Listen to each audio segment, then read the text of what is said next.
Aja nganti kuwi katut.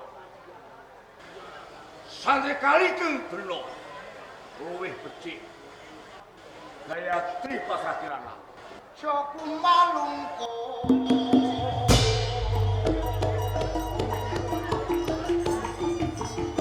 Dasar yeti tan siboto.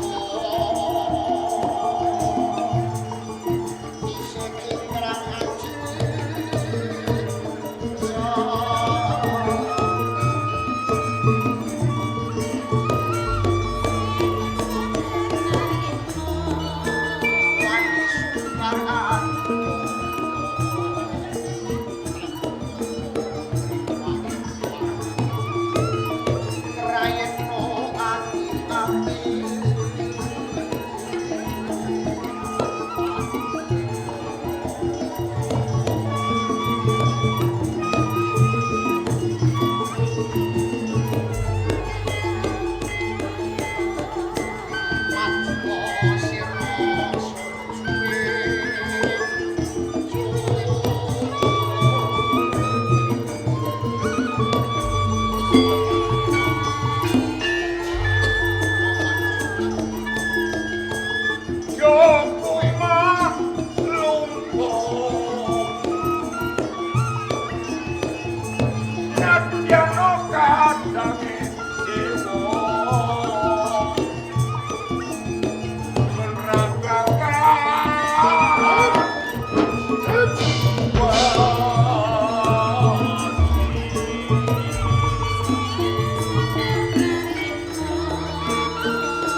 Paman Jaya Sangramam Jaya.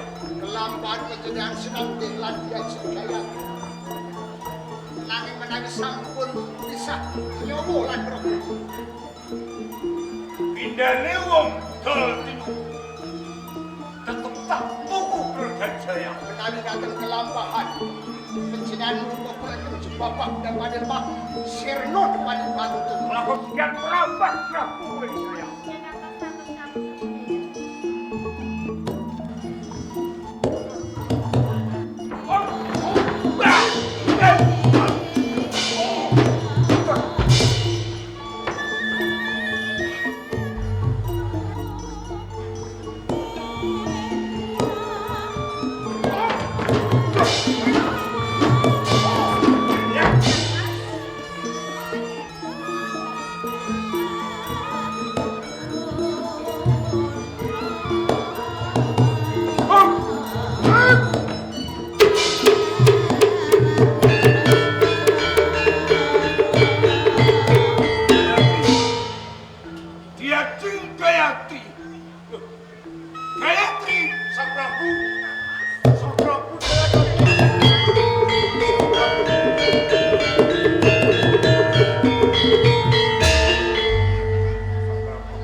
Menapa jalanipun Sang Kenging menapa Kang Mas? Yajeng Kidal Nyanipun sare kok jelek-jelek kados ngaten. lan kowe kebundal. Piye? Jroning aku manjing orang bukit Mondrogiri. Lingwan wilayah piting ayu. Aku ketemu lan Yajeng Gaya. Sawise aku mbedah ing Kraton Sinusari. Aku tuwa tresna lan Gayatri. Terus tresna lan Gayatri. Iya. Sang Prabu perkawis Gayatri dipun sisihaken lawuh ingkang bager. Panjenengan satu dados Nalendra ratu wonten ing tanah Jawi. Nguasani tanah Jawi. Perkawis punika mangke kulitipun palungguhan Sang Prabu. Atus ngaten sendika kawula. Monggo mugi kula aturi pinarep. Semoga katur lenggah.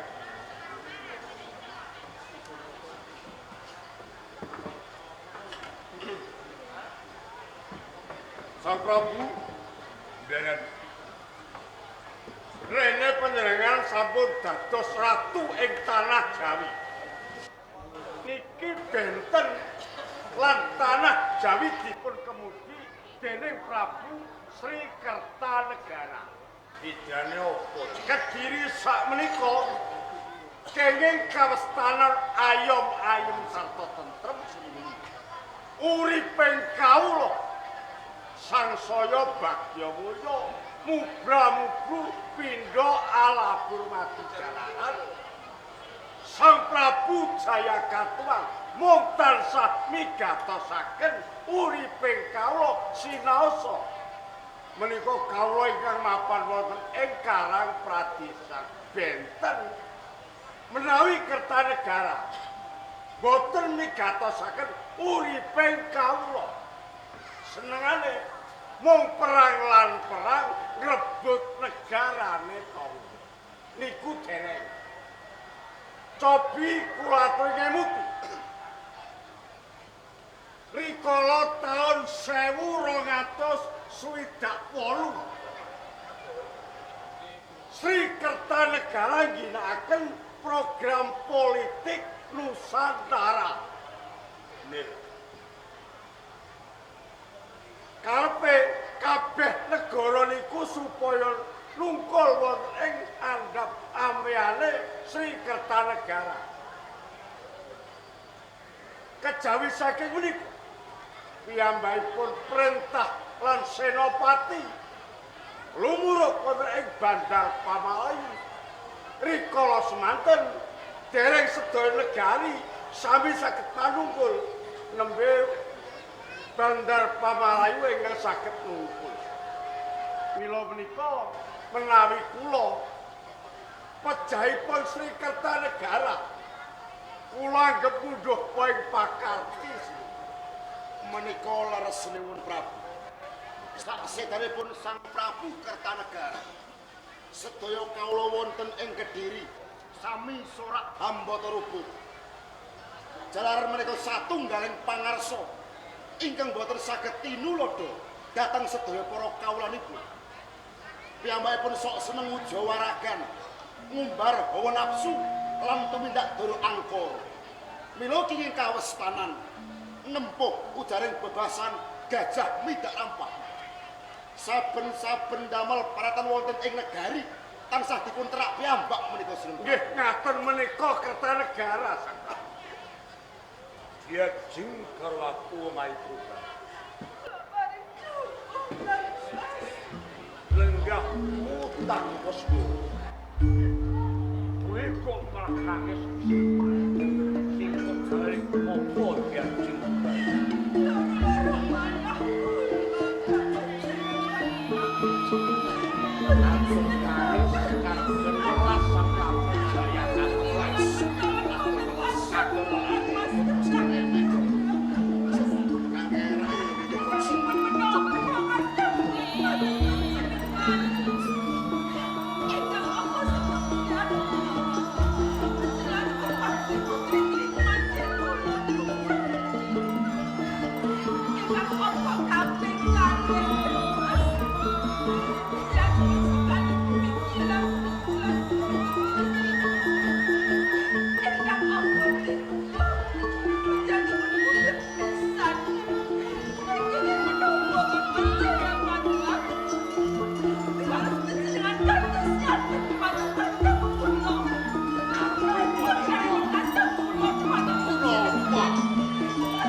Gampang itu tunggu. Ingin tahu nih rasa. Tetap tanggung baik. Orang alam semua berani.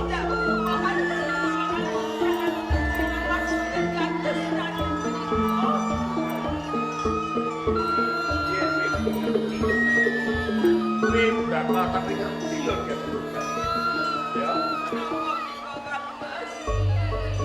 Saprene kuwi wis ana 70 taun.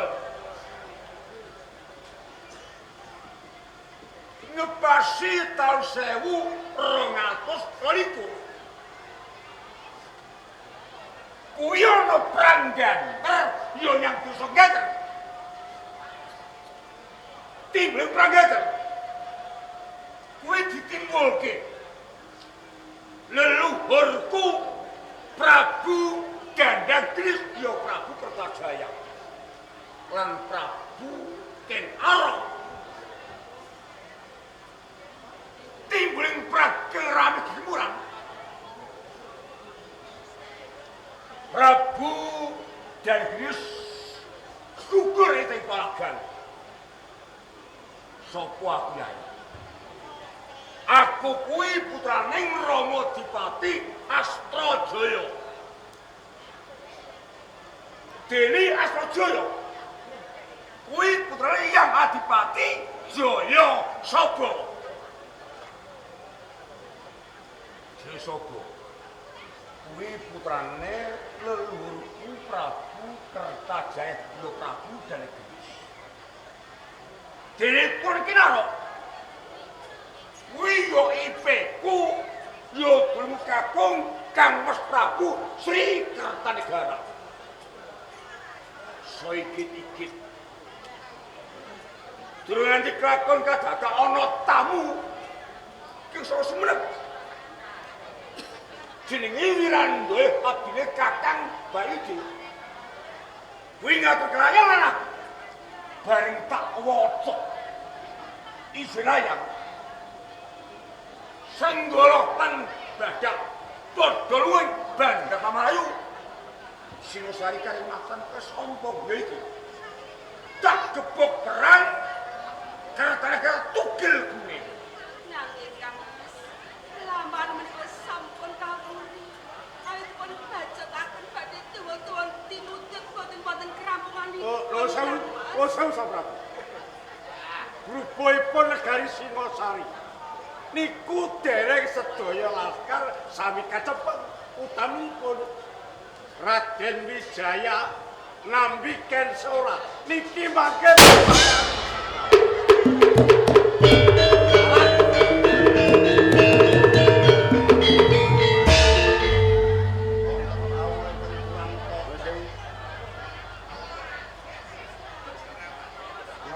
layang. Oh, ora sampe dhewe.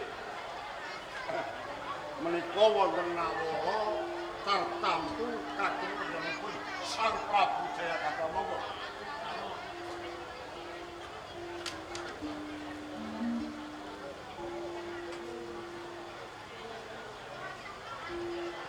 Walik.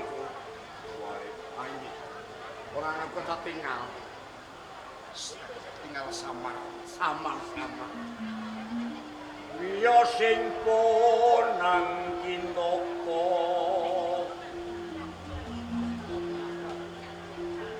katur ratu ing Kediri jebul kawula saka ing Kediri saking kelayang lan Sang Prabu Jayakatwa kados mekaten Jaya Katuang kenging nangkong cekak Sang Prabu kuwi wong sing linuwe kasunyatan menika. Awet cekak to dasar putrane Ngawirya.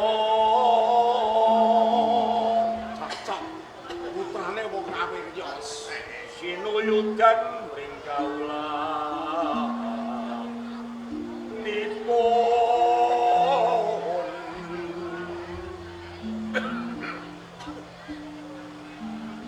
Ratu Adil Puramarta sinembah sesami sami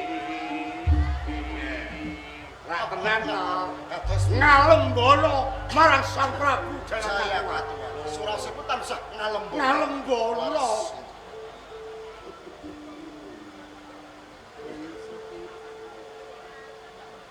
tasih wonten bajetipun isih ana bajetipun mung sedidik cacatira lho panjenengan Sang Prabu Jayakatwa wae marang Sang Prabu Jayakatwa ora bisa nyoto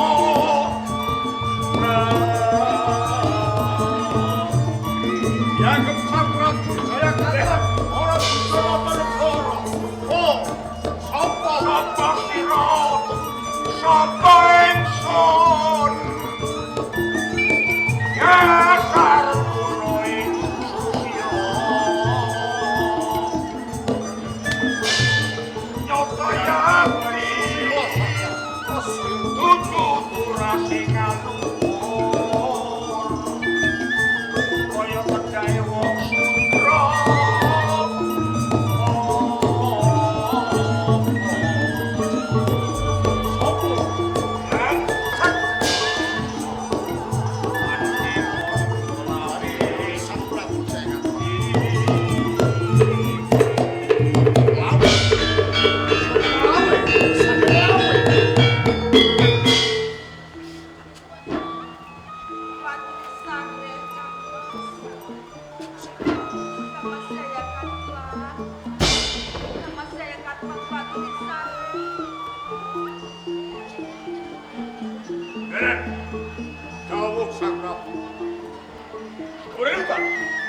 paling tahu urusan. Keraton Kediri disungi. Kowe kabeh padha krit lambet terungkat iki. Kowe aja bali ing Kediri. Intrunggo bandane. Raden Jaya. Kinsura. Nabi. Diaki. Seslikan mau tepat meawe. Kula paring dawuh. Simanesaken dawuh.